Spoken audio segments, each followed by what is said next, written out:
So, welcome back po. Ituloy natin po. Ito po yung part 2 ng ating topic about how narcissists slowly erased you. Kasi yung na full po yung ating memory at naputol po yung ating video. So, let's continue. Ito po yung part 2. By seeing through their mask, in time you develop understanding that their dismantling of you has very little to do with you as a person. Rather, it has everything to do with them as a person. So, here we go. To protect themselves from facing the reality of their true selves, the narcissist creates a mask, their false selves, which is all about being beyond reproach. You see? Maintaining their fragile, make-believe world depends on reinforcing beliefs held that they are perfect. Disproving the reality of who they are without the mask drives their existence. They don't have anything genuine in them. Everything is a false self. So yung they are walking in this world without, they don't exist. Just the mask. Kaya nga, they will fight for this mask. It's like life and death for them because they have nothing to lose. If they lost the mask, it means they lost them. Because yung yung true self nila, yung bata na traumatized, wala na yun. It's long time gone. Kaya wag na natin isipin na kaya ganyan sila kasi they are abused as a child, they are abused child. No, this abused child is long gone. They have now responsibility for their own action, but they don't want to deal with it. They don't want it because that's how they get what they want. That's how they fix their self. Yun yung kapalit po nung true self nila, yung persona na ginawa nila. At ang magsasuffer po doon ay yung mga taong malapit sa kanila kasi they need people to regulate this false self, this mask. So yun. This result in the fixation to constantly source supply. You see? For the narcissist, this is their validation. Do you see? Lagi kang ini-invalidate. Wala ka nang ginawang tama sa mata nila. Wala ka nang ginawang maganda. Laging ini-invalidate. Mula sa malaki hanggang sa kakaliit-liitang bagay, ini-invalidate ka. Kaya nga it's so dehumanizing kasi you feel like not human. Yung basic right mo as human being, they want to take it away from you. Alam mo yun? At pag matagal ang exposure mo doon sa mga narcissists, really, it will damage yourself. It will damage you as a person. Hindi lang yung hindi lang mentally, emotionally, but psychologically, pati na yung parang soul mo, parang yung kaluluwa mo affected din. Kasi nasaan yung existence mo bilang tao doon. Kaya nga, please detach. That's the only way. Kasi hindi ka talaga, you will get sicker and sicker around the narcissist. It will not get better. Huwag kang umasa na may miracle na mangyayari. Kasi every time like you parang gusto mong kumawala doon sa relationship, they manage to pull you back. Umaasta sila na everything is okay, bumabait sila sa'yo. That's how they trap you. Kasi alam nila na nawawalan sila ng nagigising ka ng paunti-unti. At ang ginagawa nila, it's like giving you a little crumbs para magstay ka doon. Kasi lalo na pag you are in love with them, no? Lalo na pag in love ka doon sa narcissist. Kasi you are hoping for the good You are hoping for the best for them na sana mag-change. Umaasa ka na yung very very compassionate na tao na nakilala mo nung unang meet mo is babalik. No, hindi babalik yun kasi it's the past, part of the mask, part of the manipulation to hook you. So it's just a part of the game. Hindi it doesn't exist. So please do not gaslight yourself. Wake up. Learn the narcissistic personality disorder para hindi kayong you have a knowledge kasi you can put yourself in the mind of narcissists, how they operate, how they works. So it will really help you. Unlikely emotionally healthy people, however, the pathological narcissist version of validation is not contingent on acceptance and understanding. Letting things and people be without the need to change them is not something the narc can do, really. Kasi, yun talaga yung lalo na pag meron kang lahat nung personality na wala ang narcissist, like empathy, compassion, you are happy-go-lucky, you are like free spirit, you laugh. Ang narcissist kasi, they don't have all that kaya nga they want to erase that. Naiinggit sila doon sa qualities na yun so they want to erase that. Nung una, imimimik niya sa'yo yun they will copy your personality, ipoproject niya sa'yo, kaya lagi ko iting inuulit, you feel like you have something in common. Hindi po. Ano po yun? Yun pong nakikita nyo sa kanya is you, your personality. At inaano lang yan. Kasi ini-studyhan ka inaaral ka ng narcissist So yung pinoproject niya sa'yo that is your good qualities. At hindi magtatagal yun kasi they cannot maintain it. They cannot maintain it because that's not who they are. Parang ano lang ba? Parang ginaya ka lang. And how tiring is that na mag-pretend ka na you are someone else na hindi naman talaga ikaw yun. It's so it needs a lot of energy. At later on, they cannot hold that. They cannot, hindi habang panahon ay mapoproject nila sa'yo yung magandang pinakita nila because that's not who they are. It's just a part of their game. So lalabas at lalabas talaga yung sila, yung totoong sila. Ito, rather validation, and this I mean validating them. Your needs are completely irrelevant to them. Hindi ka nag-i-exist kasi narcissist is all about them. All about them. All. So hindi ka, wala kang place doon. Ang place mo lang is to validate them. Ito is all about controlling and manipulating you into giving them the hit of supply they constantly crave. Wala Nandun ka lang to regulate their emotion. To provide a narcissistic supply. Kasi para ma-feel nila yung false mask, yung false self na ginawa nila. They need admiration. They want to feel powerful. At hindi yun gagana yung game na yung yung mask na yun. Hindi yun gagana kapag mag-isa lang ang narcissist. They need somebody. They need people around them to reflect back to them. Kaya nga 'di ba kapag as long as mabait ka sa narcissist,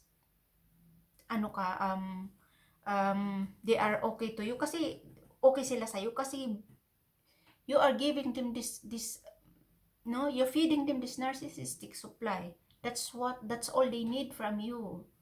At hanggang kailan mo kayang mabuhay sa kasinungalingan. Kasi you're reflecting back to them the false self. You know to yourself also that you are not true to yourself. Kasi you are like, alam mo yung pinagbibigyan mo. Para ka na rin nagiging kamilyo na pinagbibigyan mo yung gusto nila para umiwas ka sa gulo. Hanggang kailan mo kayang mabuhay sa ganyan?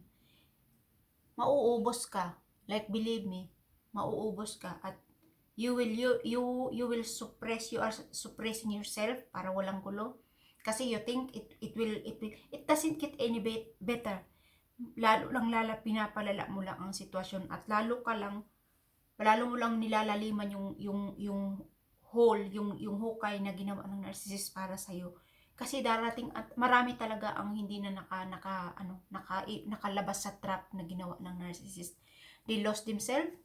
Para ka nang mayroong like switch on and off sa brain mo na kung kailan ipupush ng narcissist yung on, saka ka lang gagana. And pag i-off ka niya is off ka lang din. Yeah, like you are just a robot, you know? So yun,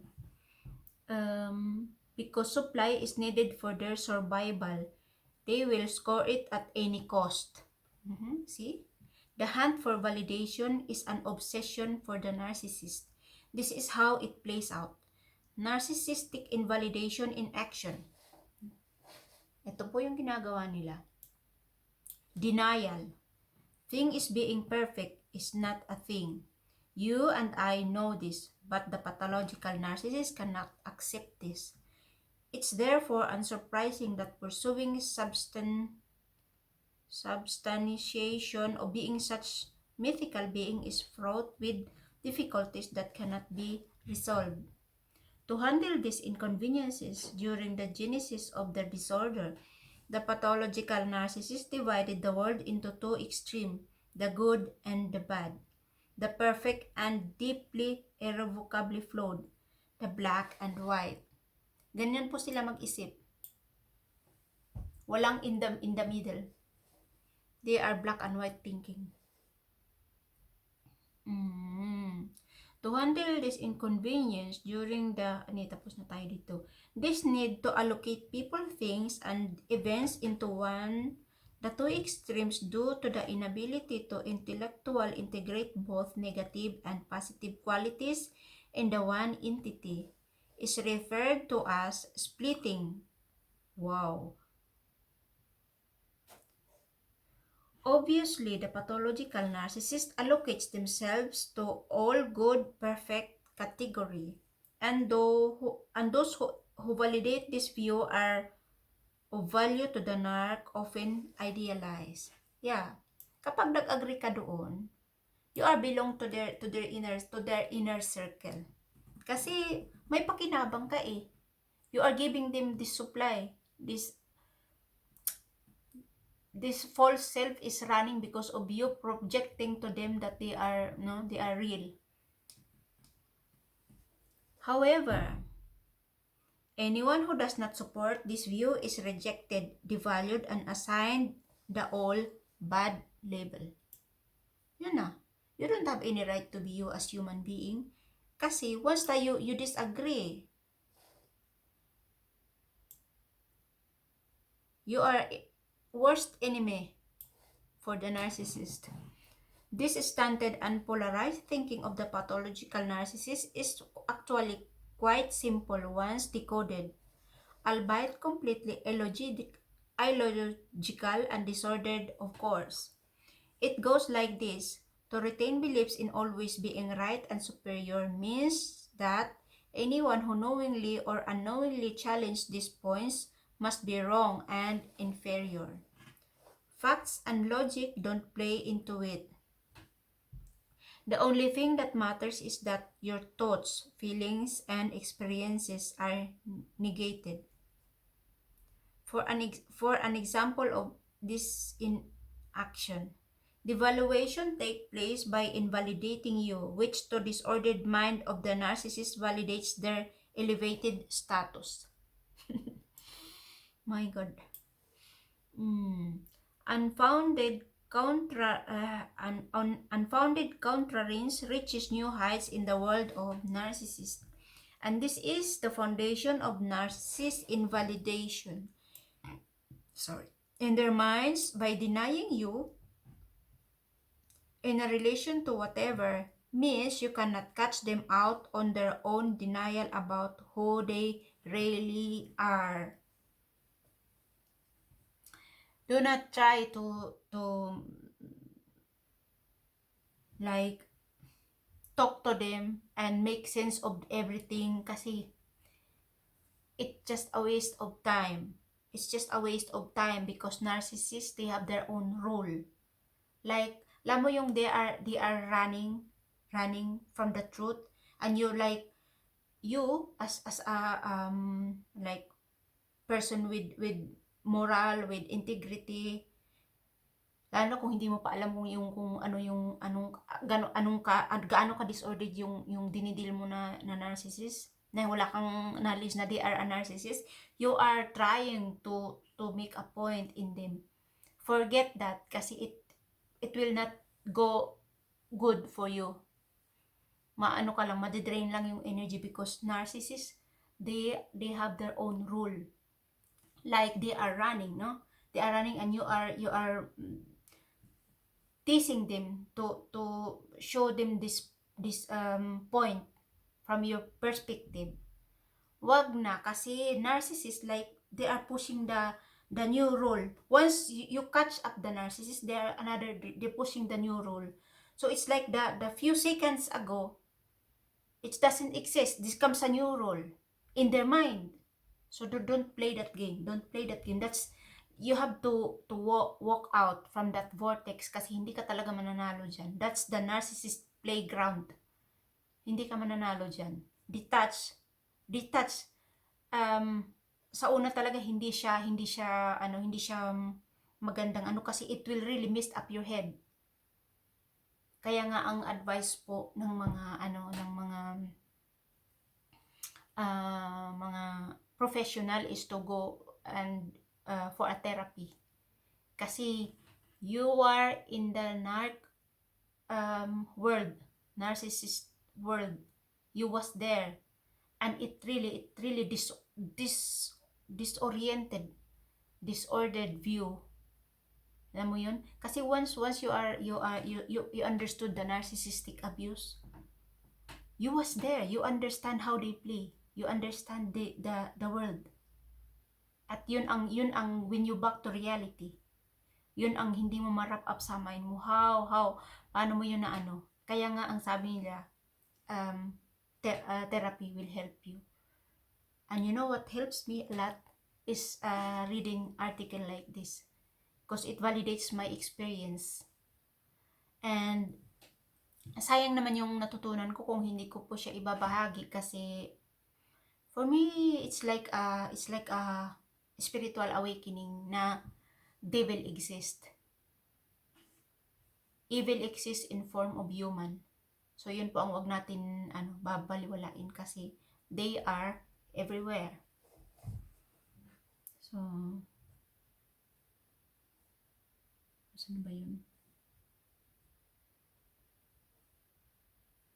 Ayan o. Diversionary tactic.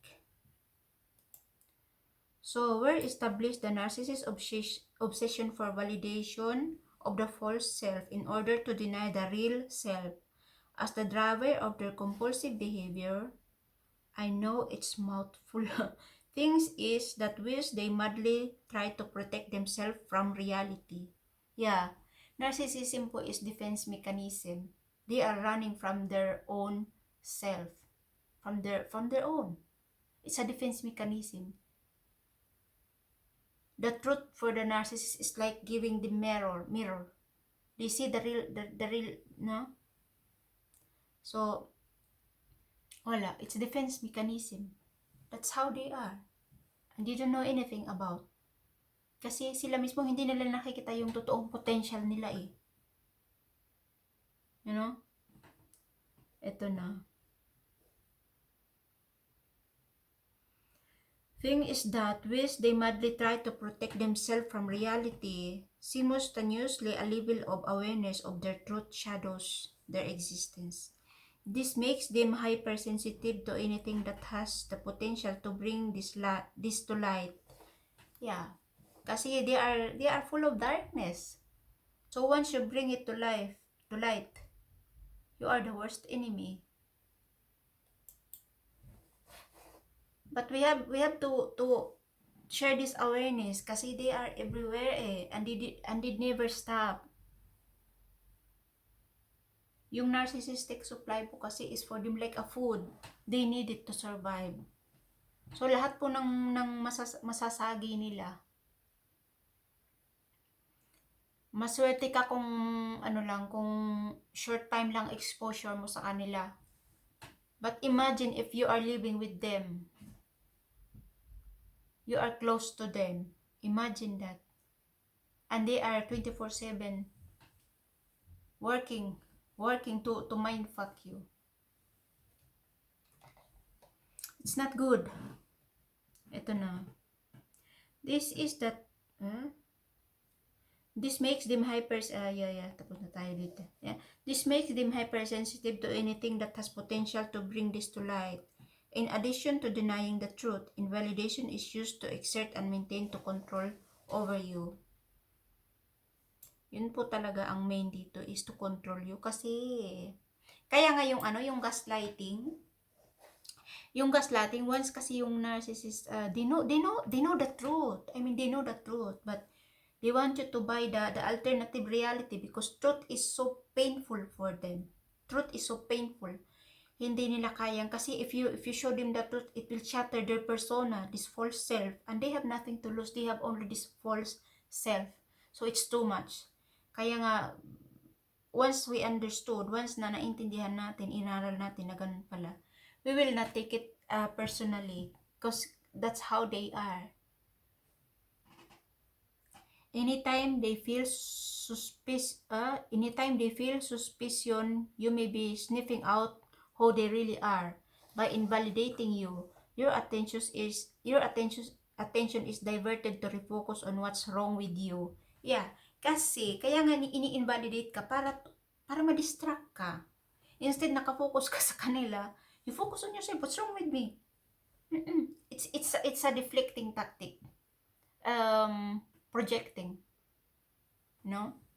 It works every time until you wise up to their game.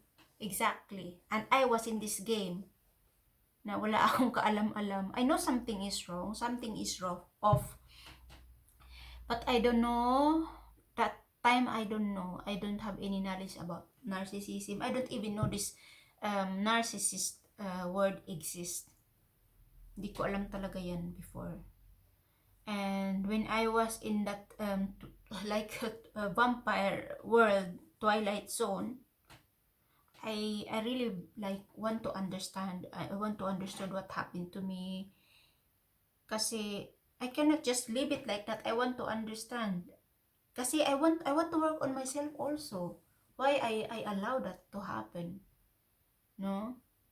Kaya I look for the answers. And luckily, I get the answer. And hindi po lahat ng mga tao ay aware. Kaya I want to share this awareness po. Kahit po isang tao lang ang marating dito at mamulat, okay na po ako. Kasi that means po na hindi na sayang yung pagpunta ko sa, ano ba tawag doon? Concentration camp.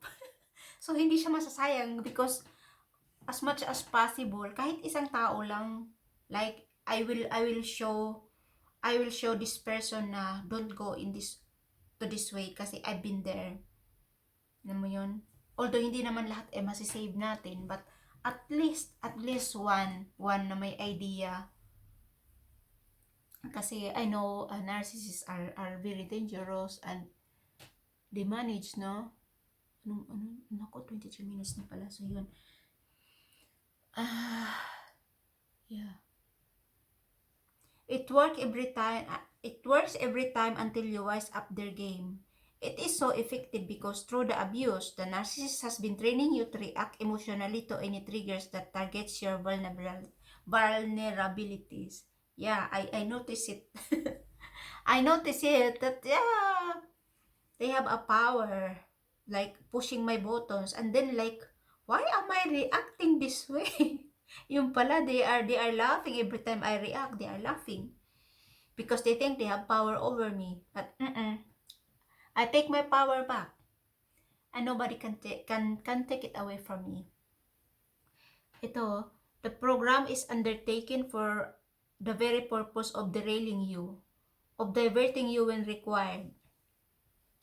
For more on this and how to stop being their puppet, see, in this way, they are controlling you by avoiding accountability and silencing any potential threat to their fragile belief system. You see, kaya ka nga ina-isolate kaya nga they are trusting you, every people they contact with, lalo na yung mga tao na nakakilala sa'yo, they are trust-talking you kasi that is, they want to be in advance. Now, once you reach out to these people, nobody will believe you. But let them be. Let them be. You know the truth and the truth cannot be twisted.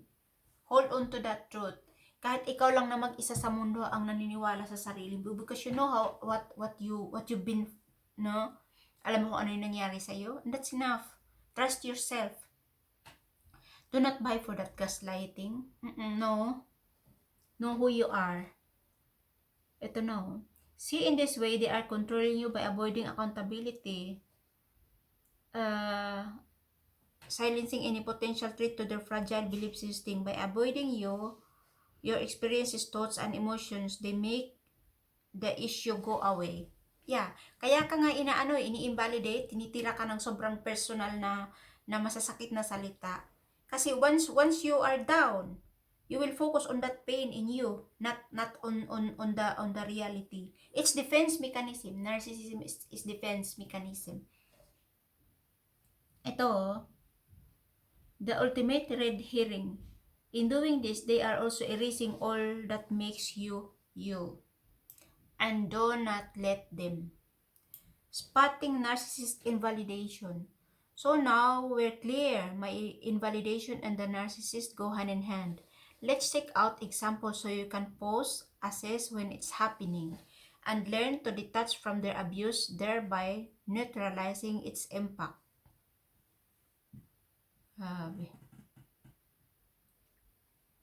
The starkest example is the cycle of narcissistic abuse, where the narcissist displays great awareness of how to intentionally apply validation, and its opposite to manipulate you for more than intentionally of narcissist. During idealization, when you were love bombed to hook you into being a reliable source of supply, it was all about validating you.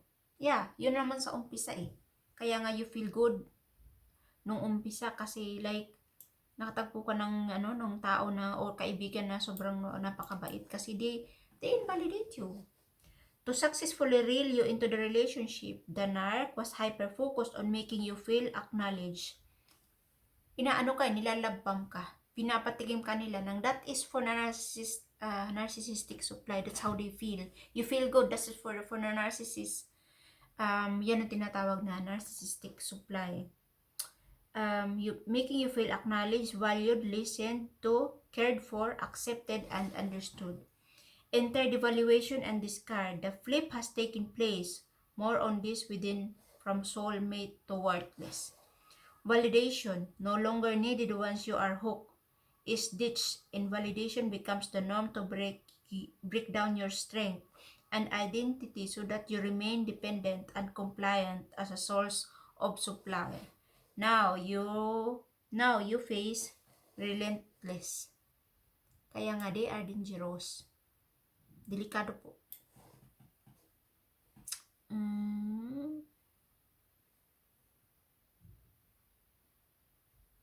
Ito na. Arguments about seemingly everything you express, citing that you are illogical, your view is groundless and invalid, perhaps even crazy, irrespective of facts. Rejection, dismissiveness, and or your needs, thoughts, and emotions are ignored. Judgment that you are being defected in some way. Lahat na ng ng defect nila, gusto nila i-carry ng target nila. In each of these scenarios, you can see how denial and diversion are at work. The inference in all this are that you are wrong and they are right, that you are flawed and they are of no worth to them.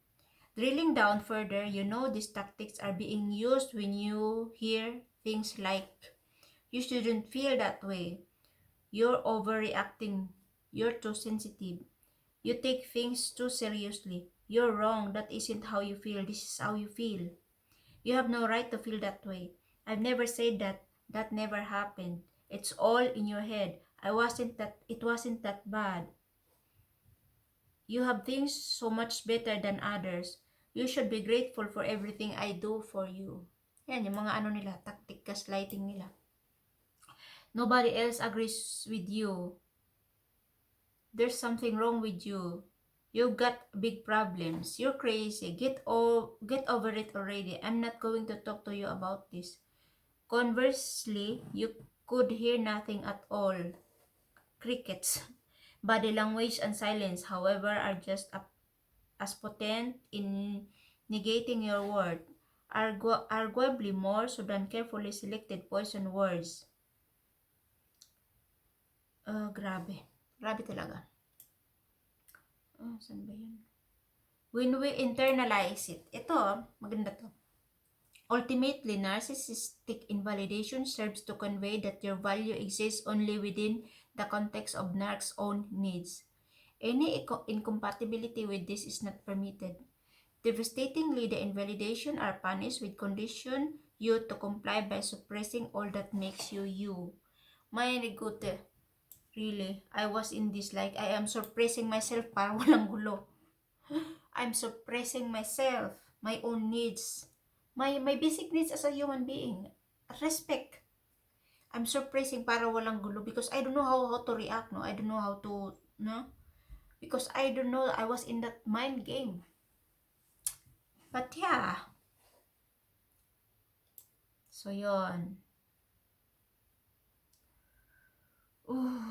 Nasaan ba tayo?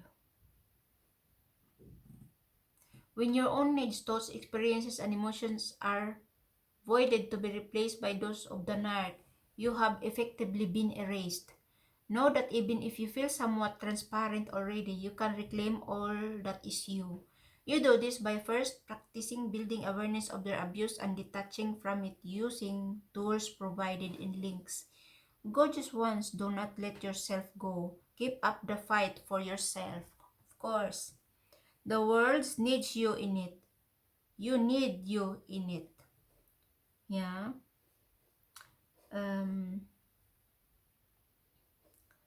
Read Narcissistic Invalidation, How to Stop Them Erasing You. Next, where the spotlight shifts onto you. In this article, we check out how narcissistic invalidation affects you and how to conquer its power to good by developing your capacity to self-validate. See? Kaya it helps a lot. Mga narcissistic abuse victim, educate yourself po at malaking tulong po talaga yung may knowledge tayo about dito. The words, ito na. So, yun. Ito na, meron pa silang iba't ibang